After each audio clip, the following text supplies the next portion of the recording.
Hey everyone! I'm Albert Boris. And man, this game just keeps getting better and better, isn't it? A few hours ago, Nintendo released yet another patch update version for Mario Kart World, and to my slight shock, it's actually really good, like even for the usual standards of this game.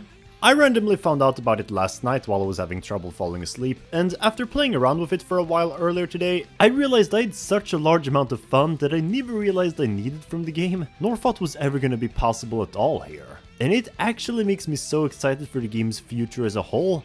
Wait, you're saying this wasn't needed? Oh wait, are you one of those Mario Kart World apologists?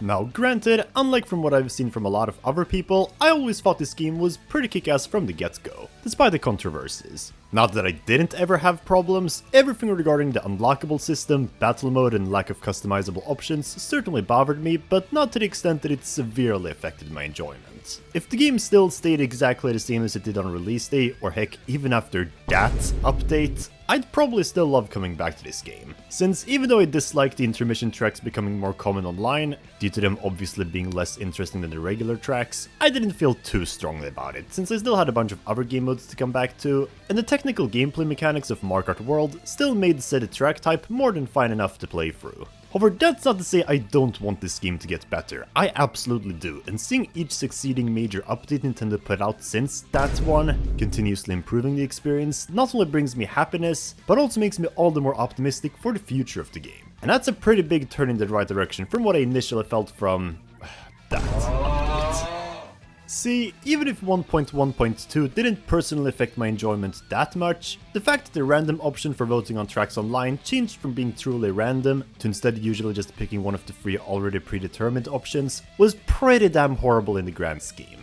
Not only did it make it virtually pointless to have that option to begin with, but considering it was initially also the only way to get a guaranteed free lap track option, it made the change look even worse, as if Nintendo were pissed that people were finding workarounds to not playing their precious intermissions. And in a game that was already severely lacking in options, I can see how it tainted people's perception that the game would ever get good future updates, let alone DLC. Nowadays, I realize that this particular thing was probably always supposed to be an intended feature, and that the initial random option results might have just been a glitch, hence why this change was also just part of a smaller patch update. But yeah, I can't say either way that this pleased me, especially since there's still no way to quite be able to avoid the intermissions altogether.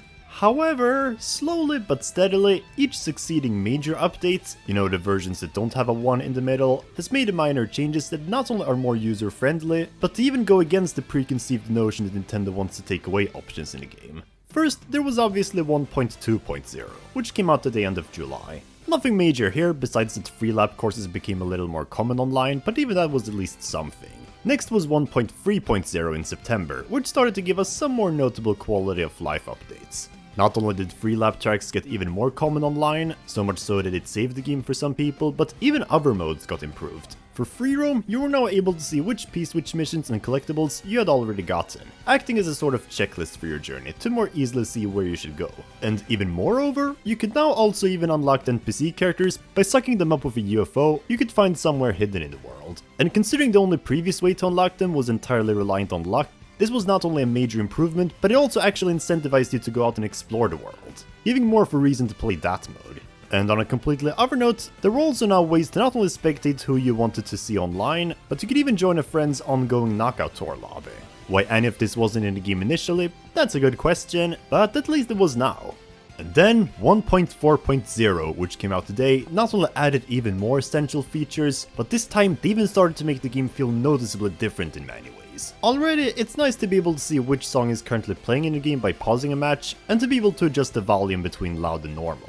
We've still got a while to go before we can mute the game or change the song we want to listen to, but it's a step, and not in the wrong direction. However, more importantly was the addition of custom items. Yeah, I did not dream that we would get this so soon already. This is easily the biggest step forward yet, and it completely changes what types of matches I can finally play, especially in a game that introduced the Kamek Orb, because not only does this mean that there is yet again another way to get the luck-based NPC characters more easily, but even looking outside of that, being able to play matches with only the Kamek Orb in play, an item that puts out stonks of new hazards on the road, is such a chaotically evil way to spice up the fun, especially since a lot of tracks don't really have a lot of hazards to begin with. On another note, Koopa Troopa Beach also has you playing at least 2 laps now if you arrive at it from an intermission track, which doesn't seem like much, but that too is a big improvement that makes it far more enjoyable, since it not only isn't over in 15 seconds anymore, but you also just get more of that baby park style chaos that makes the track stand out to begin with. Funnily enough, there's even a YouTuber-friendly addition that was brought to the game with this update, since if I screw up while recording footage for a track, now I can just pause and immediately restart a track, or go immediately to the next one,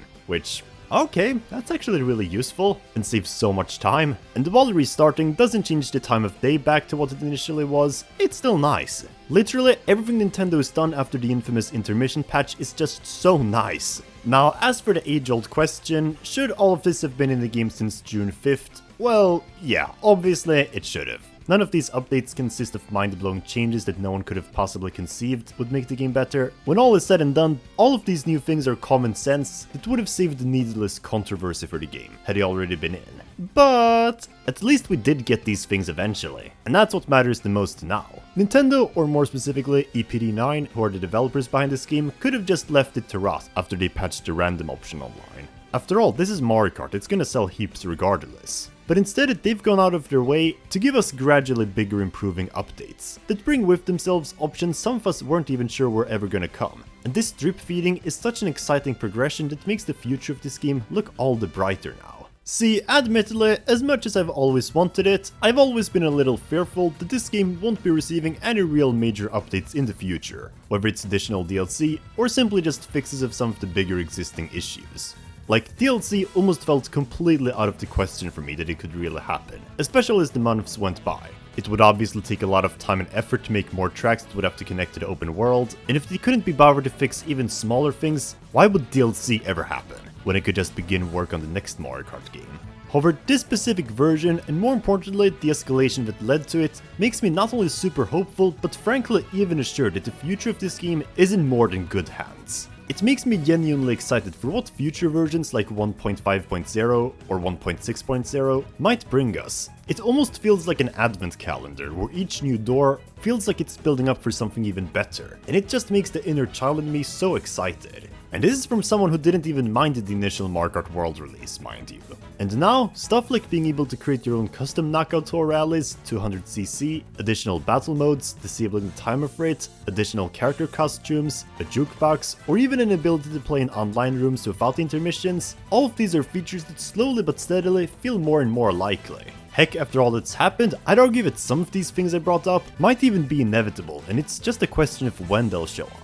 We already got custom items, a major game changer in options after all. And maybe eventually all of this could culminate in an actual DLC expansion. The fact that there's no clear sign of DLC yet, and the fact that Mario Kart 8 on the Wii U was announced to have DLC from the get-go, does certainly make things worrying, but after all that's happened, I can confidently say that, at least in my opinion, I think it will definitely happen sooner or later. At least that's what I hope.